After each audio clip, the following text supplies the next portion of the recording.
Bien attrapé, Justin. Il me semblait que tu m'avais dit que t'étais bon. Si tu savais au moins comment lancer. Ariane, vite, viens voir ça! Ça a pas l'air bon. Qu'est-ce qu'il y a? Ah, c'est une crabe. Oh non, il est pris dans du plastique. Il a l'air faible. Faut chercher de l'aide.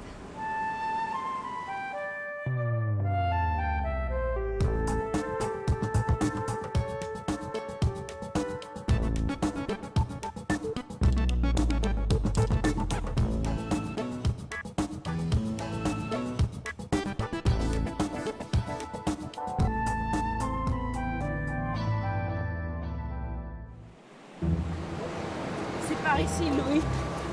C'est un crabe qui est pris dans du plastique. J'aimerais vraiment savoir pourquoi on est encore aussi négligent avec nos déchets. C'est un crabe dormeur, puis il a vraiment besoin d'aide.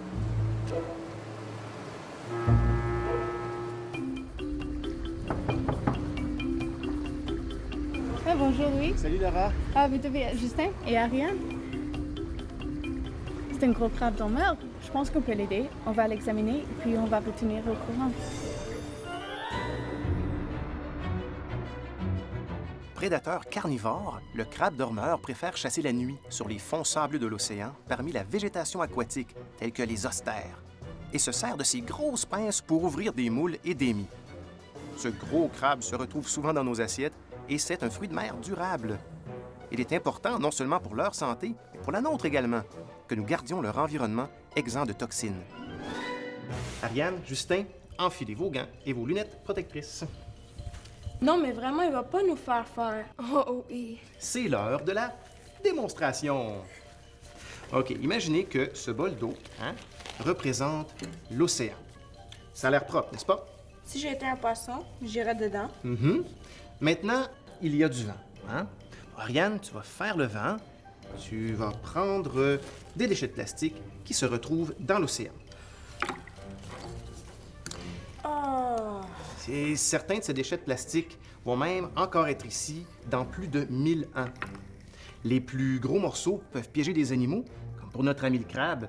Puis il y a même des animaux qui vont confondre ce plastique pour de la nourriture, comme la tortue de mer, qui va penser que des sacs de plastique sont des méduses, son plat préféré. Au fil du temps, le plastique va se séparer en plus petits morceaux que d'autres créatures marines vont manger, elles aussi, par erreur. Est-ce qu'il y a autant de plastique que ça dans l'océan? J'ai bien peur que oui. Il y a dans l'océan des puissants courants circulaires qui transportent les débris marins dans d'immenses tourbillons. Un de ces tourbillons océaniques n'est plus ni moins qu'une île de plastique flottant dans l'océan Pacifique. Il y a même des observateurs qui pensent que cette île est aussi grande que la Saskatchewan. Et, chaque jour, elle grossit. C'est pas rassurant. Et parfois, des créatures marines vont voyager parmi ces déchets et vont se retrouver là où elles ne devraient pas être. Justin, veux-tu encore vivre dans l'océan? C'est pas terminé, Pensez à tous les déchets toxiques que nous, à la surface, on ne peut pas voir. Je pense ici aux eaux usées. Tu veux dire tout ce qu'on évacue lorsqu'on tire la chasse d'eau? Oui. Et tout ce qu'on verse dans les égouts. Une partie de ces résidus va se retrouver dans les océans. Ceci représente un déversement de pétrole. Oh non, ça colle à tout. Eh oui, les oiseaux de mer qui se posent à la surface en sont même couverts. Ceci représente les déchets toxiques provenant des fermes et qui se déversent dans nos cours d'eau. Les pesticides, des engrais chimiques, finalement des excréments d'animaux. Bravo. D'autres schnottes? C'est dégueulasse. Je veux pas être un poisson et vivre dans cet océan. Ça, c'est sûr. Et aussi, je mangerai pas de poisson qui vient de là. J'avais même pas pensé à ça. On dirait un jeu capoté de genre SOS Océan. T'es toujours prêt à jouer, toi, hein? Salut, Justin! Qu'est-ce que je fais ici? Bienvenue au jeu de la chaîne alimentaire! Un jeu, vraiment? Qu'est-ce que je dois faire? Nage et mange de zooplancton, tout en évitant de manger ce qui pourrait être nocif pour toi. Et après? Tu vas atteindre le niveau 2, puis le niveau 3, et si tu termines le niveau 3, tu gagnes! Allons-y.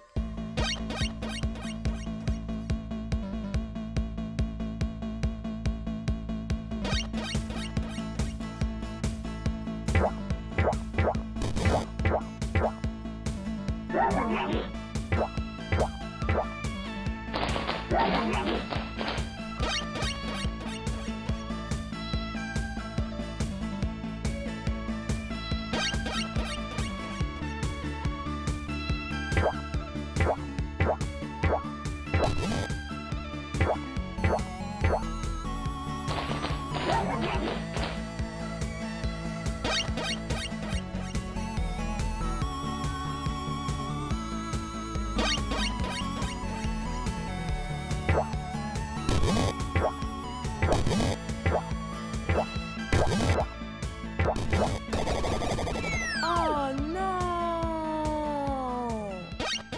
Justin! Allô? C'est vraiment difficile de vivre dans l'océan. Qu'est-ce que tu veux dire? Je pense qu'il a besoin d'un peu d'air frais. Venez, on va aller observer le vrai océan. Je pensais que t'allais jamais le suggérer.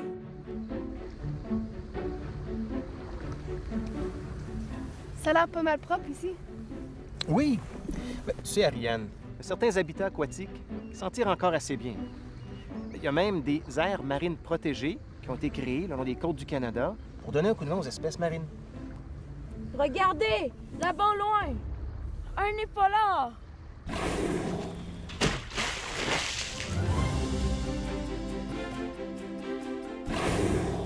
L'épaulard ou l'orque se retrouve dans tous les océans bordant le Canada. Ces énormes prédateurs sont aussi lourds qu'un petit autobus scolaire et mangent habituellement 100 kg de nourriture chaque jour. Lorsque vous êtes au sommet de la chaîne alimentaire, comme l'épaulard, et que vous mangez chaque jour une énorme quantité de nourriture aquatique, comme des poissons et des calmars, les effets de la pollution s'additionnent, surtout lorsque vous vivez jusqu'à 50 ans. Cela représente beaucoup de nourriture lors d'une vie. Chaque fois qu'un épaulard mange une proie, il ingère les toxines présentes dans l'animal. Tôt ou tard, l'épaulard deviendra malade, ne sera pas capable de se reproduire et pourra même en mourir. Ces animaux très sociaux et intelligents communiquent avec les membres de leur groupe au moyen d'un ensemble complexe de sons. Avec leur voix, ils utilisent l'écholocation en émettant des cliquetis qui se répercutent sur leur proie qu'ils peuvent ainsi localiser. Les bruits causés par les bateaux et les autres activités humaines peuvent perturber leur territoire de chasse. En raison de toutes ces menaces, les épaulards sont considérés comme étant une espèce en péril. C'est super. J'ai jamais vu d'épaulard auparavant. Cet épaulard est intelligent. Il a choisi un endroit propre pour... Mais c'est quoi ça? Oh! Oh oui, Justin. C'est vraiment un endroit très propre. Et c'est magnifique, ça. Quoi? Oui, cet oiseau-là. C'est un starik de Cassin. Et vous savez pas à quel point on est chanceux de le voir. Chanceux. Tu trouves ça, toi? Je suis sérieux. Écoute, c'est parce que d'habitude, c'est des oiseaux qu'on retrouve beaucoup plus loin au large. Ils passent la plus grande partie de leur vie en haute mer et nichent dans des îles où ils vont pondre un très gros œuf dans un terrier. Lorsque l'oisillon est éclos, sa mère régurgite une soupe pourpre qu'il va manger. Leur façon de chasser leur proie, le zooplancton, est assez intéressante. Ils plongent sous l'eau, parfois à une profondeur de plus de 30 mètres, en se servant de leurs ailes comme des nageoires. Les stariks de Cassin seraient vraiment mal pris s'il y avait là-bas un déversement de pétrole. Ah oui. Oh, un instant. Allô? Oui. Ah, c'est parfait, ça. Écoute, on arrive tout de suite. OK, merci. C'était qui? Ben, vous savez, le crabe dormeur que vous aviez trouvé, il va très bien, puis il est prêt à être mis à l'eau. On y va? Cool. Alors, vous êtes prêts? J'ai tellement hâte de le remettre en liberté. Non, mais êtes-vous sérieux? Regardez cette place. C'est un vrai dépotoir. On peut pas la remettre à la mer jusqu'à temps que tout soit nettoyé. Bonne idée! Allez, au travail.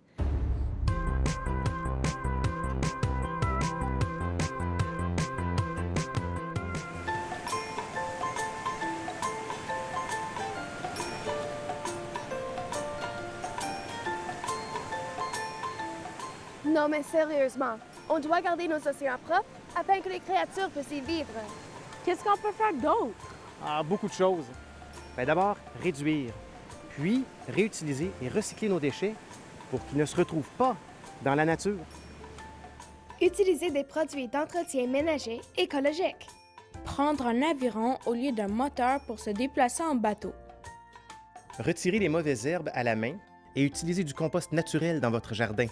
Déposer des déchets ménagers dangereux, comme les piles électriques, la peinture et les appareils électroniques, à un centre de réception de déchets.